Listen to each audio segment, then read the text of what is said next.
후자 요셉이라는 말씀으로 은혜를 나누고자 합니다. 1884년 최초의 선교사였고 또 의사로 이 땅 가운데 선교사로 오신 알렌 목사님, 선교사님이 이런 말을 했습니다. 노인 사이와 망인 사이가 단절되어 있지 않고 연결되어 있는 세상, 죽는 것이 두렵지 않는 즐거운 노인 천국이 조선이다 라는 말을 했거든요. 그러니까 우리나라의 자랑거리는 효도하는, 일단 또 효도가 또 많이 있는 이 나라라고 하는 거죠. 우리나라 자랑거리도 효도의 행위였는데 요즘은 이제 또 세상이 부패하고 또 타락하고 점점 자기 자신만 알고 이기적인 세상이 돼가고 있어서 이 효도의 마음 또 효도의 행위를 또 사라지고 또 그것을 찾지 않는 경우도 많이 있습니다. 이런 게 있었어요. 어느 아들이 엄마에게 작은 종이를 전해줬대요. 근데 그 종이에는 이렇게 적혀 있었는데 이번 주 방 청소한 값 1,000원, 가게에 엄마 심부름 다녀온 값 500원, 엄마가 시장에 간 사이에 동생을 돌봐준 값 500원, 쓰레기를 내다버린 값 1,000원, 숙제 자랑 값 5,000원, 거실 청소 걸레질한 값 2,000원, 전부 합쳐 10,000원. 뭐 이렇게 가지고 어머니께 줬다고 해요. 이러니 엄마가 이렇게 보더니 종이 뒤편에다가 이렇게 썼대요. 너를 뱃속에서 10달 동안 데리고 다닌 값 무료. 너가 아플 때 밤을 새워가며 간호하고 주님께 기도한 값 무료. 너 때문에 지금까지 힘들어하고 눈물을 흘려가며 고생한 값 무료. 이 모든 것 말고도 너에게 대한 내 사랑은 무료. 그랬대요. 엄마의 사랑은 무료라고 한 거죠. 근데 아들이 이걸 보고 감동 먹고 찡 하고 있어가지고요. 이거 어떻게 하면 좋나 하고 이렇게 막 긍긍정정하고 있었대요. 그러면서 겨우 내뱉은 말이 엄마 사랑해요 그랬대요. 그랬더니 그 엄마가 다시 연필을 들고 거기에다 큰 글씨로 그렇게 했대요. 그 모든 걸 딱 지우더니 밑에다가 전부 다 집이 되었음 그랬대요. 어머니는 사랑한다는 말 한마디면 다 된다는 거죠. 우리가 아무리 해도 우리 부모님의 사랑은 쫓아갈 수 없고 또한 우리 부모님의 사랑은 계속적으로 우리가 죽을 때까지 잊지 말고 최선을 다해서 부모님 섬기고 효도하고 부모님 사랑해야 될 줄 믿습니다. 이 세상이 아무리 변해도 부모님을 사랑하고 공경하고 효도해야 되는 것은 처윤이고 무엇보다 하나님 말씀이고 하나님의 명령인 걸 꼭 믿으시기 바랍니다. 효도는 모든 선한 마음의 기초가 됩니다. 도덕의 기초가 된다는 거기도 하죠. 그래서 성경에도 보면 출애굽기 20장 12절을 보면 다른 것이 아니에요. 효도하라는 거예요. 너 부모를 공경하라. 이게 우리 인간에게 주신 첫 번째로 있는 바로 이 십계명 중에 하나인 거죠. 효도하는 자식은 마음이 착하고 또 삐뚤어 나갈 수도 없고 살인자가 될 수도 없는 거예요. 이게 모든 것의 효도가 선한 마음의 기초가 되고 또한 이 세상을 살아가는 모든 또 위공경 또 모든 사회의 질서의 근본이 되기도 하는 거예요. 존 웨슬리 어머니의 수산나는 이런 말을 했습니다. 자식이 부모에게 순종하는 법을 가르쳐야 한다. 이기적이고 고집대로 계속 순종할 줄 모르는 그런 자녀가 되면 결국은 사회 질서도 파괴하는 페루나가 되고 만다라는 거예요. 이 사회주의가 있죠. 사회주의는 자신의 뜻을 위해서라면 사람도 그냥 가차 없어요. 다 죽이고 자기 뜻 가운데 다 말살을 시키고 말아요. 이게 뭡니까? 기본 질서가 무너졌는데 효도도 없는 거예요. 자기의 사상 안에 들어오자마면 자기의 아버지, 어머니, 부모님이라도 동무 그러면서 반동분자로 보이고요. 자기가 총을 쏘고요. 효도가 없고 부모님을 공경하는 마음이 없는 게 사회주의죠. 그는 하나님의 말씀과 하나님의 그 모든 것 가운데 반대가 되는 거예요. 반대가. 하나님은 권위를 중요시 여기고요. 하나님은 질서를 중요시 여겨요. 근데 자경세력 같은 경우는 하나님 말씀을 떠나고 그 안에 효도도 없어요. 그렇기 때문에 그런 사상이 나올 수가 있는 거예요. 로마서 13장 1, 2절에 보면 그래요. 각 사람은 사람 위에 있는 권세들에게 복종하라. 권세예요, 권세. 권세는 하나님으로부터 나지 않음이 없나니 모든 권세는 다 하나님이 정해주신 바다라는 거예요. 그러므로 권세를 거스르는 자는 뭐예요? 하나님께 반역하는 거예요. 하나님의 명을 거스름이니 그런 자들은 심판이 있는 거고 심판에 자초하는 사람이다 라는 거예요. 그러니 위도는 특별히 부모님, 선생님, 또 교회 질서 안에서도 그 모든 것 가운데 하나님이 다 허락하셨기 때문에 이 세상이 있는 거고 이런 권세와 질서가 있는 거고, 하물며 나를 태어나게 하신 부모님에게는 당연히 공경하고 효도해야 된다는 거죠. 반항적이고 무질서는 마귀의 역사고, 그리고 특별히 악한 역사가 쓰는 말세의 형상이기도 해요. 디모데후서 3장 1절 4절을 보면 이것을 봐라 하는 거예요. 말세에 고통하는 때가 이르는데 그 특징이 무엇이냐? 사람들이 이기심이에요. 자기만의 사랑이에요. 다른 게 눈에 보이질 않아요. 나. 내 감정, 내 가진 것, 내 모든 소유. 그것을 사랑하고 물질을 사랑하고 돈을 사랑하고 섬기지 몰라요. 자기 자랑하고 교만하고 비방하고, 또 하나의 특징이 뭐예요? 부모를 거역하고, 또 하나의 특징은 감사하지 않고 하나님의 구별된 사람 성도처럼 거룩하지 않고 정도 없어요. 그리고 한 번 삐지면 내가 이기심이 세기 때문에 원통에 풀지를 않아요. 용서가 없고 사랑이 없죠. 서로 그래서 모함하고 절제하지 못하고 싸납고 기본 자체로 선한 것을 좋아하지 않고, 그러니까 어떻게 해요? 서로 관계 다 깨져요. 배신하고, 나밖에 모르니까 느긋한 것도 없고 평안도 없어요. 조급하고 자만하고, 그리고 쾌락 사랑하기를 하나님 사랑하는 것보다 더한 것이 바로 말세의 특징이죠. 거긴 분명히 그래요. 부모님을 사랑하지 않아요. 부모님 말씀 듣지도 않고 거역한다는 거죠. 바울은 로마서 말씀 쓸 때 권세에 굴복하라, 그때 그 시대가 좋은 시대가 아니에요. 식민지, 로마의 식민지가 된 유대 땅이었거든요. 그러면 대부분 우리나라도 마찬가지지만 독립하려고 해요. 우리도 독립군이 있었잖아요. 그 나라, 그 권세에 반역을 하려고 하고 어떻게든 황쟁을 일으키죠. 근데 바울은 그래요. 속국이고 식민지 상태인데 불구하고 로마 그 속국의 그 권세에도 굴복하라. 이거는 하나님의 영적인 이야기 때문에 가능한 거예요. 우리는 지금 반항하는 게 맞고 우리 스스로 사랑하는 게 맞는 것처럼 보이지만 넓게 보고 세상 역사 크게 보면 천지창조부터 그리고 말세 때까지, 주님이 심판하실 그때까지 보면 하나님이 일하시거든요. 하나님이 일하시는데 괜히 내 의 가지고 괜히 때려 부시면 더 그것이 망가질 수가 있어요. 하나님 일에 방해가 될 수 있어요. 나는 하나님이 일꾼이고 하나님 사랑한다지만 내 마음대로 의를 행할 때 하나님 나라와 하나님 뜻에 반대가 될 수 있거든요. 그것을 안 거예요. 하나님이 일하시니까 나는 그때그때 하나님 주신 거에 순복한다. 근데 그것이 그냥 하나님이 하늘에서 말씀 뚝 떨어져서 하는 게 아니라 사람을 통해서 역사하시거든요. 사람을 통해서 하나님의 뜻을 이루고 전도도 되고 하나님 나라를 만들고 하나님이 가르쳐 주시거든요. 또 하나님이 겸손하게도 만드시고 사람을 통해서 일하시거든요. 그걸 안 거예요. 그걸 하물며 생명이 있게 해주시고 통로가 되신 부모님에게, 또 평생을 같이 우리 부모님에게 순종하지 못하고 공경하지 못하고, 그럼 마음 자체가 나쁘다면 어떻게 또한 하나님의 일을 감당하고 또 하나님의 기하신 그 사명을 또 이룰 수가 있겠습니까?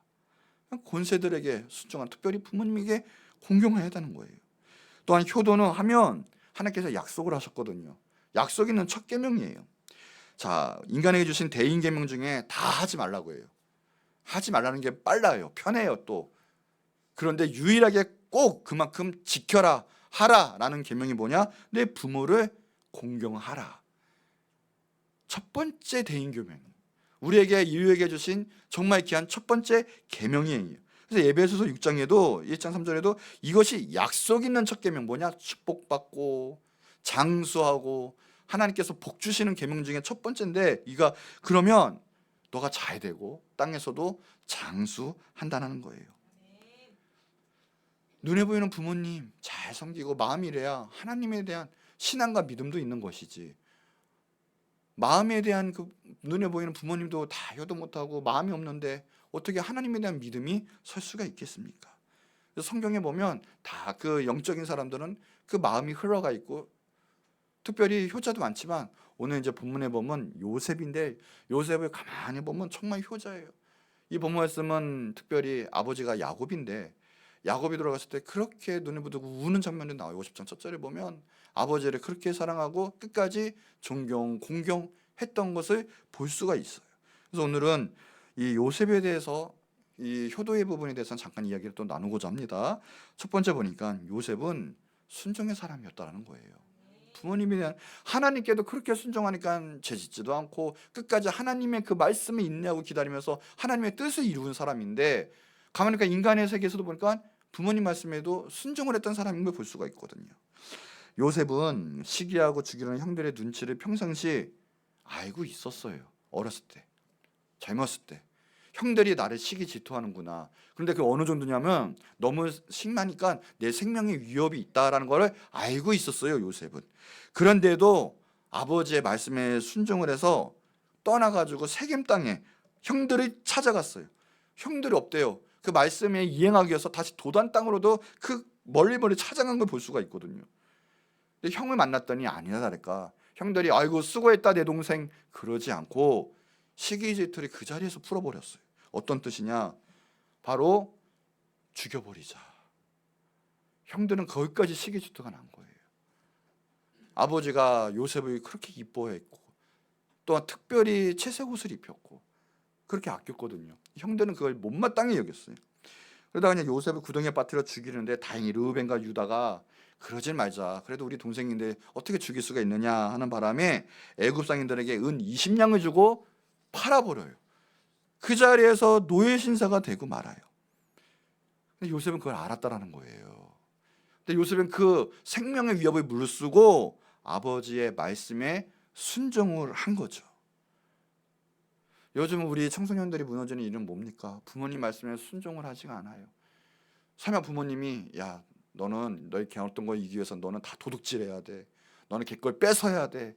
너는 걔를 어떻게 해치워야 돼 하는 부모님 그래도 있습니까? 없어요. 그래도 다 잘 돼야지. 그래도 착하게 살아야지. 그런 말씀에도 순종을 하고 잘 되기 위한 말씀을 순종을 해야 되는데 많은 청년들은 자기의 이기심, 그냥 반항적인 거에서 무조건적인 불순종, 반항 이런 것들 때문에 지금 많은 것들이 무너지고 교육도 무너지고 있어요. 옛날 중국의 순 임금의 아버지 고수가 후처의 게임에 빠져가지고 그 순을 그렇게 못사게 굴고 괴롭혔다고 하는 거예요. 한 번은 그 계모가 물 없는 우물에 그 순 비녀를 빠뜨린다고 해놓고 그 순을 보고 건져내라고 하고 그래놓고 자기 남편한테는 샘을 그냥 있으면 위험하니까 땅을 메꾸자 해가지고 거기다 흙을 입어가지고 죽을 뻔한 그런 사건도 있었어요. 또 한 번은 곡식을 옮기라고 해서 다락에 올라가고 있는 중에 그 계모가 불을 질러가지고 죽을 뻔한 사건도 있었어요. 그런데 그 수는 끝까지 원망불평 안 하고 모든 것에 그 부모님 말씀에 순종했다라는 거예요. 나중에 그 소문이 요 임금에게 들어가서 그를 왕으로 삼고 정말 나중에 후대에는 순 임금이 됐어요. 근데 그 역대에 빛나는 정치도 잘하지만 선한 임금이 됐다고 하는 거예요. 그 마음밭, 순종하는 밭에는 반드시 그에 걸맞는 일들이 생기고 하나님께서도 축복을 주시는 걸 꼭 믿으시기 바랍니다. 해봅시다. 부모님께 순종합시다. 그것이 첫째다는 우리의 계명이고 잘 되는 비결인 좀 있습니다. 자, 두 번째, 요셉은 그러니까 공경심에도 뛰어나요. 정말 공경할 줄 아는 자녀라는 거죠. 지난주에도 우리가 창세기 48장을 봤어요. 아버지 야곱에게도 공손히 엎드려 절하면서 자기 아들 므낫세 에브라임에게 안수기도 축복기도를 하고 올려보내는 것을 볼 수가 있어요. 그것은 보통 영적인 공경심이 있지 않고는 못하는 행동이죠. 엎드려 절하면서 영적인 축복을 받으려고 아들에게 주는 것. 이게 부모는 다른 것이 아니라 부모라는 이유 하나만으로 우리 자녀들은 부모님들을 공경해야 된다는 거예요. 마음과 우리가 가진 모든 것을 어떻게든 정말 우리에게 모든 것을 다해서 부모님은 존경하고 공경할 줄 알아야 돼요. 요 요셉도 보니까 총리 대신이 됐어요. 이제 총리가 되고 난 다음에 형들을 만나서 그리고 아버지를 모시러 와야 되기 때문에 이제는 아버지를 모시러 갈 때도 자기의 마음을 다하는 걸 볼 수가 있어요. 아버지 모시러 와라 할 때 금은보화를 가득 싣고 보냈어요. 이게 마음인 거죠, 마음. 있는 것에 최선을 다하는 거예요. 아버지가 돌아가신 후에도 뭐 11장 뭐 이런 것이 아니라 국가장을 치러줬어요. 자기가 있는 모든 힘 안에서 최선을 다해서 71장을 지냈죠. 그때 의하면 형제를 얻는 데만 40일이 걸려요. 부모님의 시신을 통해. 그러면 최선을 다해 꾸미는 데만 40일이 걸렸다는 거예요. 물질이 있고 권력이 있어서 다 한 게 아니라 정말 공경하고 마음이 있었기 때문에 그렇게 할 수 있는 거예요. 아무리 돈이 있고 내 돈 소유가 넘쳐난다 해도 공경심이 없으면 그렇게 효도를 할 수가 없죠. 그 부모님 돌아가신 후에도 7일 동안 일주일 동안 그렇게 애국을 했다는 거죠. 한 번은 창세기 47장 12절에 보니까 이제 야곱이 알아요. 그렇게 형들이 못된지. 그러면 인간적인 마음을 봐서도 어떻게 했습니까? 자기가 고역을 가졌으면 형들에게 복수할 거예요, 아마. 복수까지 못해도 되게 못되게 굴 거예요, 아마. 그렇죠? 그러니까 그걸 걱정을 했어요, 야곱이. 그러면서 그런 말을 해요. 또 그의 아버지와 그의 형들 그리고 아버지의 온 집에 온 식구를 따라 먹는 것을 주고 공경하였다라. 이게 이제 그 요셉의 내용이죠. 그러면서 한다는 말은 다른 게 아니라 그것을 걱정한 나머지 아버지께서 그 마음 편케 해주더라고 그것을 풀었어요. 걱정하지 마십시오 하는 마음으로. 이것은 어떻으면 공경하는 마음이 있지 않고는 절대 할 수가 없는 내용이거든요. 마음을 심중히 알았다라는 거예요. 우리 마음을 다해서 공경하고 부모님께 효도하는 여러분 되시기를 축복합니다. 마음이 있어야 돼요. 그 마음 가진 모든 것으로도 최선을 다할 수 있는 그 공경심. 자, 그래서 세 번째. 그래서 요셉은 다른 것이 아니라 부모님을 즐겁고 그리고 기쁘게 할 줄 아는 자녀였다는 거죠. 야곱은 12아들 중에 요셉이 제일 이뻐했어요. 제일 왜 그렇습니까? 다른 것이 아니라 마음을 알았다는 거고 호의호식이 문제가 아니라 그 마음 자체를 기쁘게 해드렸다는 거죠. 잠언 23장에 보면 내 부모를 즐겁게 하며 너를 낳은 어머니를 기쁘게 하라. 즐겁게 하고 기쁘게 하라라는 거죠. 그러니까 최대한 하나님의 원리와 같은 거예요. 보니까 하나님도 우리와 대화하고 싶어 하시고 기도하는 걸 좋아하시죠. 그러니까 우리가 하나님께 많이 기도할수록 하나님의 인사이트를 받을 수가 있어요. 또 하나님의 축복도 받을 수 있어요. 그런 것처럼 부모님 기쁘게 하는 것도 뭐야? 다른 게 아니라 마음을 나누고 최대한 같이 이야기도 나눠드리고 있는 힘껏 힘을 되어드리는 것. 그것이 기쁨이 되는 거고. 또 하나 하나님이 예배하는 걸 좋아하시고 하나님 예배를 받으시는데 예배는 다른 게 아니라 하나님을 높이는 거고 하나님을 칭찬하는 거고 하나님을 인정하는 거거든요. 근데 마찬가지로 효도도 다른 게 아니라 부모님에 대한 감사와 함께 부모님을 높이고 부모님을 인정하는 거죠. 있는 모든 것을 다해서 함께 하는 것. 이 다른 것이 아닌 자녀들이 보면 이렇게 뭐 큰 거, 또 때로는 뭐 아니면 뭐 한탕 딱 해가지고 한번 몰았다가 한번 기쁘게 한번 크게 한번 뭐 선물해드리고. 근데 제가 보니까 그것보다 정말 부모님을 인정하고 감사합니다 그 한마디가 너무 기쁨이 되고 힘이 되더라고요. 저희 자녀들도 다른 게 아니라 예배 드렸을 때 말씀에 너무 큰 은혜 받았습니다. 정말 하나님을 알았습니다. 그 말 한마디가 큰 힘이 되더라고요. 뭐 용돈을 모았다가 드릴게요 이러고보다 정말 부모님 우리 아버지 우리 어머니 최고입니다. 이것이 정말 기쁨이 되거든요. 마음을 다해서 공경하되 정말 기쁨으로 또 그래서 부모님을 기쁘시게 하는 여러분 되길 바랍니다. 마음을 살피는 것. 얘기 드린 것처럼 부모님이 무엇을 원하실까? 요셉을 보면 자기를 죽였던 형제들에게 복수하지 않았거든요. 성경 말씀에 보면 창세기 50장 16, 17 보세요. 그래요. 요셉이 그래요. 아버지가 돌아가시기 전에도 명령하여 이르시기를. 그러니까 야곱이 걱정한 거예요. 형들에게 복수하지 말아라. 그런 거예요. 너희는 이같이 요셉에게 이르라. 내 형들이 내게 악을 행할지라도 이런지 바라건대 그들의 허물 죄 용서하라. 이랬어요. 얼마나 이게 마음의 짐이었겠습니까? 그런데 요셉은 그걸 알았고 이미 형들을 용서한 상태였어요. 정말 기쁘시게 할 줄 아는 자녀였던 거죠. 그랬더니 그 말을 듣고 이런 거예요. 요셉이 그들이 그에게 말을 들을 때 울었더라. 아버지가 아직도 이 마음이 있구나. 그러니까 너무 슬퍼서 울었더라는 거죠. 그러면서 정말 아버지가 돌아가고 나신 다음에도 정말 그 자기의 형제들, 형들 그리고 그의 자녀들을 잘 키웠어요. 54장 19절을 보면 두려워 마소서 형들에게 도로 위로를 하는데 내가 하나님을 대신합니까? 당신들은 나를 해하려 하였으나 하나님은 그것을 선으로 바꾸사 오늘과 같이 많은 백성의 생명을 구원하게 하시려 하셨다. 그러니 걱정하지 마세요. 그러면서 내가 당신과 당신들의 자녀들을 내가 기르겠다 하면서 간곡한 말로 위로하였습니다. 정말 아버지의 마음을 안고고 정말 죽어서까지 이혼할 수 있는 그 아버지의 속뜻을 헤아려 알고 그것을 또한 풀어드렸고 그것을 지켰다라는 거예요. 요셉은 그렇게 부모님의 마음을 기쁘고 그리고 또한 부모님 말씀에 또한 순종도 잘했던 그런 자녀였던 것을 볼 수가 있습니다. 여러분, 우리가 무엇이든 하나님을 기쁘게 해드린다라는 건데 그것은 우리 인간관계에도 그런 역사와 열매가 맺혀져요. 그렇게 하려면 첫 번째로는 우리 가정이요. 그리고 부모님이 그렇게 기쁘게 해드리는 상대, 또 기쁨을 받는 상대 그런 관계성이 되어야 하나님 또 그것을 보시고 또 약속 있는 첫 계명처럼 복을 내려주실 줄 믿습니다. 여러분, 효도는 어버이주의만 하는 것이 아니라 마음을 갖고 있는 힘껏 아무리 바쁘고 또한 가진 것이 넉넉지 않아도 마음을 다해서 최선을 다해서 있는 것으로 부모님을 사랑하고 공경하고 효도하시기 바랍니다. 그런 나머지 하나님이 책임져 주실 줄 믿습니다. 자, 결론이에요.